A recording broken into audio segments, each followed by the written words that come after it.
A young governor and his bride heading south. A carp returned to the water. A small gesture, an enormous debt.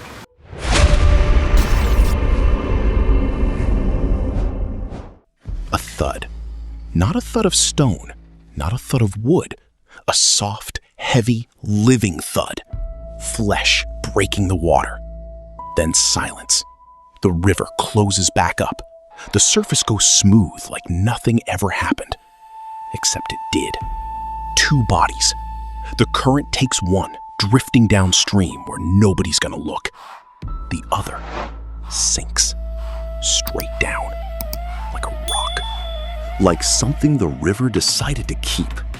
And on the boat, look, a pregnant woman doesn't scream, doesn't cry. She just stands there, frozen, eyes locked on the water where her husband was alive a second ago. And the water gives nothing back. But to understand that thud, you gotta go back just a few hours to a rope slipping off a post, to 2 men smiling. The Hong River, late spring. The water's low, green, lazy. The ford is wide and shallow, but the current lies. Beneath that calm surface, the bottom drops off. 2 boatmen wait on the bank, Liu Hong and Li Biao. Dark wood boat, worn oars, a patched-up sail. Nothing special. 2 guys like any others. Guangrui dismounts. Lady Yin gets down after him, one hand on her belly. The servant ties up the luggage. 3 suitcases, a chest of documents, the case with the official seal. "How much for the crossing?" Guangrui asks. Liu Hong smiles.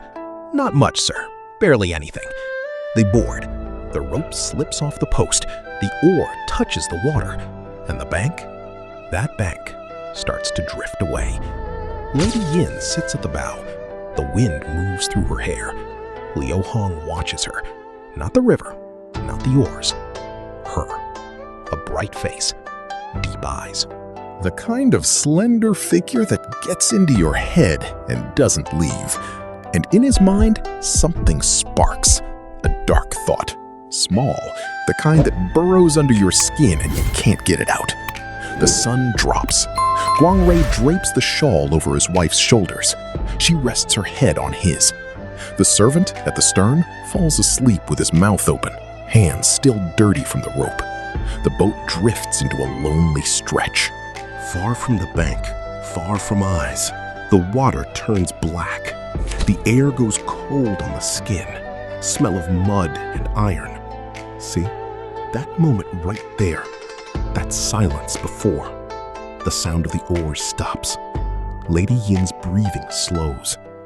Guangrui closes his eyes. The silence lasts 1 heartbeat, then it breaks. Li Biao grabs the servant from behind, a blow to the back of the head. The boy doesn't even finish his breath. They toss him in the water. The first thud.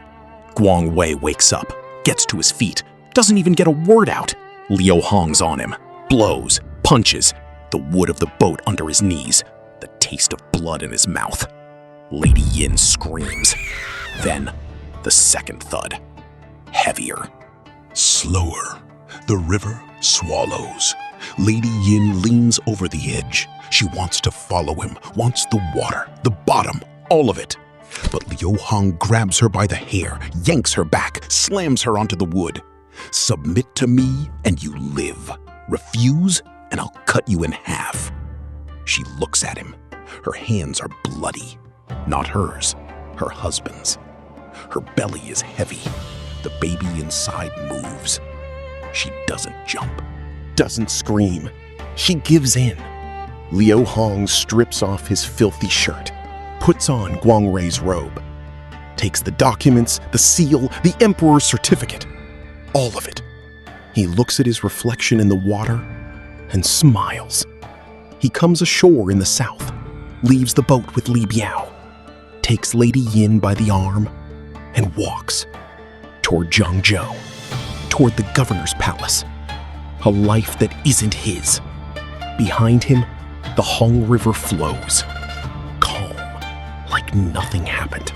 Beneath the surface, 3 fathoms down, Chen Guangrui's body touches the bottom, eyes open, mouth full of sand. The river holds him tight. And in the deep water, something stirs, something that owes a debt, something that doesn't forget. And the river remembers. This story? One ripple. The full river is in Volume 1, The Origin of the Monkey King. Link in the description. The journey starts where the water remembers.